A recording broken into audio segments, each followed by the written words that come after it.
Morning all of you. তোমরা সবাই কেমন আছো? আশা করি তোমরা সবাই ভালো আছো। আর welcome to a new blog.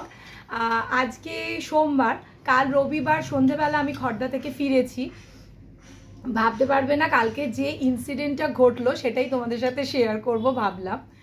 কালকে যখন সন্ধেবেলা ফিরেছি তারপরে এসে ডিনারে সেরকম কিছু বানাইনি। মোটামুটি ঘরের অবস্থা তো জানো, কোনো জায়গা থেকে এলে কি হয়। তো মোটামুটিভাবে কালকে আর কিছু করতে পারিনি, জাস্ট অ্যাকোয়াগার্ডের জলটা চেঞ্জ করেছি আর তারপরে মানে ফেলে দিয়ে ওটা নতুন করে আবার ফিল করেছি। আর তারপর যেটা করেছি, ভাত করেছি আর ডাল, মানে মুসুর ডাল ভাতে আর পেঁয়াজ কুচি দিয়ে কালকে ডিনারটা কোনো রকমে সেরেছি।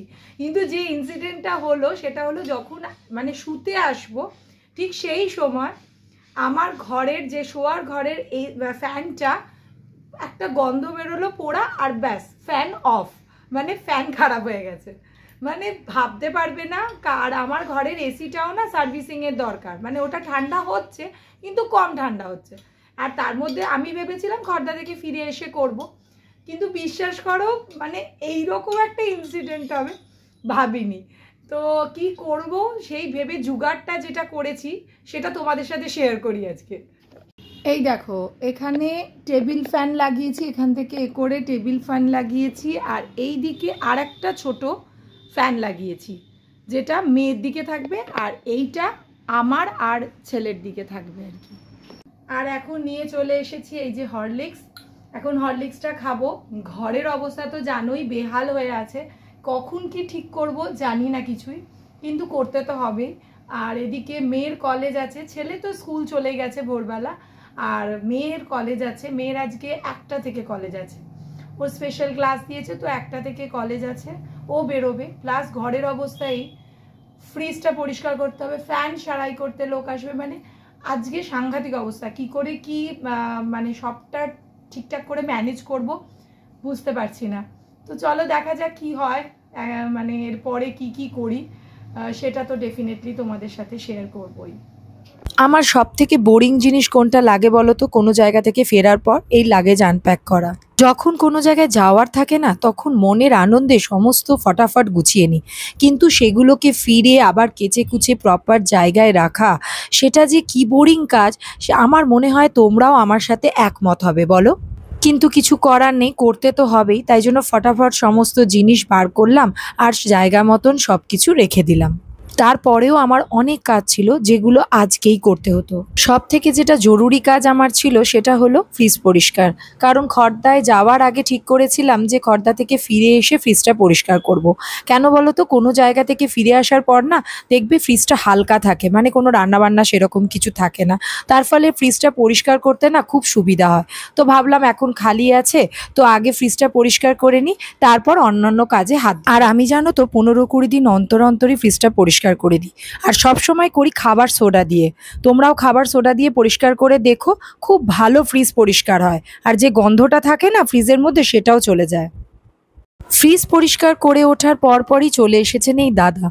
তোমরা জানোই আমার শোয়ার ঘরের ফ্যানটা খারাপ হয়ে গেছে। তো উনি এসে দেখেই বললেন যে আমার ফ্যানের কয়েলটা পুড়ে গেছে। তো ভাবলাম যে কি করা যায়। তো আমার আরেকটি ঘর থেকে ফ্যান খুলে নিয়ে দাদাকে বললাম আমার শোয়ার ঘরে লাগিয়ে দেবার জন্য। কারণ এই দাদা বললেন যে মোটামুটি ফ্যানটা ঠিক করতে আর 2-3 দিন সময় তো লাগবেই। আর শোয়ার ঘরে যতই এসি লাগানো থাক না কেন, ফ্যান ছাড়া থাকা যায় বলো? তাই জন্য এই ব্যবস্থাটাই করে নিলাম।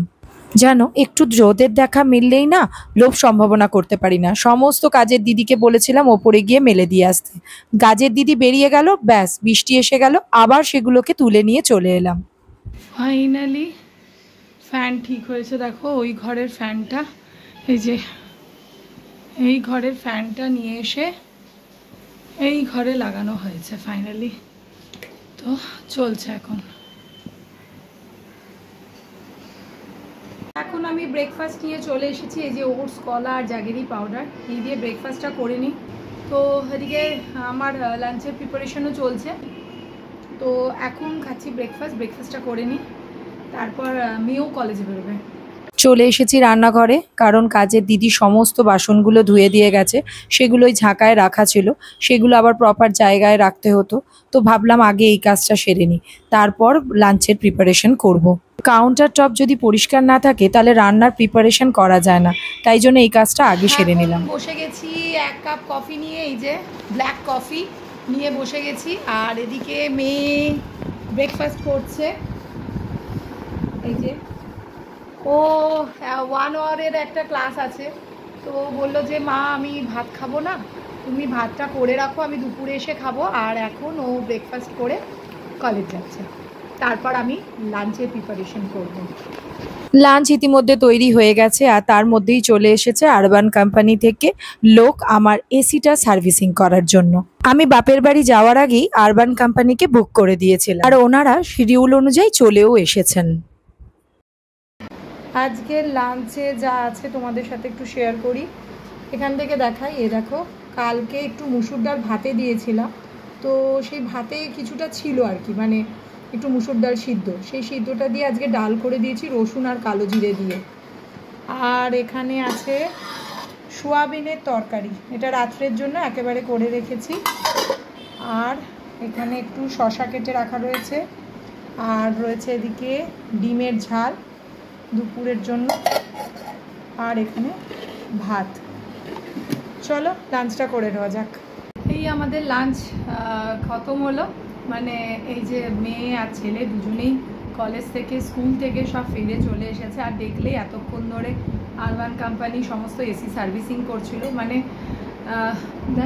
যা তুমি ভাববে ঠিক তার উল্টোটা হবে। মানে আমি ভেবে রেখেছিলাম যে এসিটা ঠান্ডা কম হচ্ছিল, তো এসিটা সার্ভিসিং অনেক দিন ধরে হয়নি, প্রায় 2 বছর হয়ে গেছে এসি সার্ভিসিং হয়নি, কারণ ওদের বাবারও শরীর খারাপ ছিল, ওইসব নিয়ে অনেক কিছু চললো। তারপর তো একটা বিশাল ঝড় গেছে, তো তারপরে আর মানে এসি সার্ভিসিংই হয়নি। তো তার জন্য কি হচ্ছিল, ঠান্ডা প্রচণ্ড কম হচ্ছিল, তো ভেবেই রেখেছিলাম যে এবারে অফিসের মাইনে পেয়ে আগে এসি সার্ভিসিং করব। কিন্তু দেখো যা তুমি ভেবে রাখবে তার ঠিক উল্টোটা হবে। এসি তো সার্ভিসিংয়ের জন্য শিডিউল করাই ছিল, আমি অনেক দিন আগেই করে রেখেছিলাম যে আজকে 1টা থেকে 1:30টার মধ্যে এসে ওরা সার্ভিসিং করবে। আর আমি সবসময় আরবান কোম্পানিকেই ডাকি, ওরা প্রফেশনাল হয় আর সুন্দরভাবে সার্ভিসিং করে, তোমরা জানোই। তো করাই ছিল, তার মধ্যে আবার ফ্যান বাবাজি মানে খারাপ হয়ে গেল, মানে ঠিক যেটা ভেবে রাখবো তার ঠিক উল্টোটা হবে আর পয়সা ডবল করে বেরোবে। এই হয় আমাদের জীবনটাই তাই, যা তুমি ভেবে রাখবে শিডিউল অনুযায়ী হওয়ার কথা সেটা হবে না, তার ঠিক উল্টোটা হবে। এটাই জীবন, আর এটা আমাদের মেনে নিতেও হবে, কিছু করার নেই। তো ফ্যান আপাতত এই ঘরে লাগিয়ে দেওয়াতে ফ্যান তো এটা চলছে, আর যেটা সারাতে দিয়েছি সেটা আমাকে ফোন করে তারা খবর দিল যে কয়েল পুড়ে গেছে, তো কয়েল আবার ওটাকে কয়েল বেঁধে আবার রিপেয়ারিং করে তারপর 2-3 দিন লাগবে, ফ্যানটা আবার লাগিয়ে দিয়ে যাবে। তো ভেবেছি যে এই ঘরে যখন এই ফ্যানটা লাগানো রয়েছে তো এটা আর খুলবো না, এটা ও ঘরের ফ্যান, এটা যেমন এখানে চলছে, আর যেটা মানে সারাতে দিয়েছি সেটা ওই ঘরে আবার লাগিয়ে দেবো। তো চলো তোমরা দেখতেই পেলে আজকে প্রচণ্ড হেট্রিক শিডিউল ছিল, আর প্রচণ্ড মানে ঝড়ঝাপটা গেছে আর কি, মানে একটার পর একটা চলতে থাকলো আজকে সারাটা দিন। তো আজকে আমার লাঞ্চ করতেও অনেকটা দেরি হয়ে গেছে, প্রায় আমার লাঞ্চ করে উঠলামই 4:30, মানে ভাবতে পারছো কীরকমভাবে, মানে কীরকম করা ছিল, যে জানি যে 1টা-1:30টার সময় আসবে ওরা, মোটামুটি 2-2:30 করে দিয়ে চলে যাবে, তারপর আমরা খাবো দাবো, শোবো, একটু রেস্ট নেবো, কিন্তু সেটা কিছুই হলো না। আজকে সারা দিনটাই এভাবে কাটলো। তো চলো আর কি করা যাবে, সব কিছু মিটে গেছে। সব সময় সব কিছু নিজের মোতাবিক হয় না, কিন্তু সব কিছু ঠিকঠাক করে হয়েই যায়। চলো এই ছোটো সব ব্লগ তোমাদের যদি ভালো লেগে থাকে, তা যারা ফেসবুক থেকে দেখছো তারা আমার চ্যানেলটা ফলো করে নিও, আর যারা ইউটিউব থেকে দেখছো তারা please do like, share and comment, আর যারা নতুন দেখছো তারা কিন্তু আমার চ্যানেলটা সাবস্ক্রাইব করে নিতে ভুলো না। চলো দেখা হচ্ছে আবার একটা নতুন ব্লগের সাথে, ততক্ষণ পর্যন্ত তোমরা ভালো থাকো, সুস্থ থেকো, আর সবাইকে ভালো রেখো। টাটা।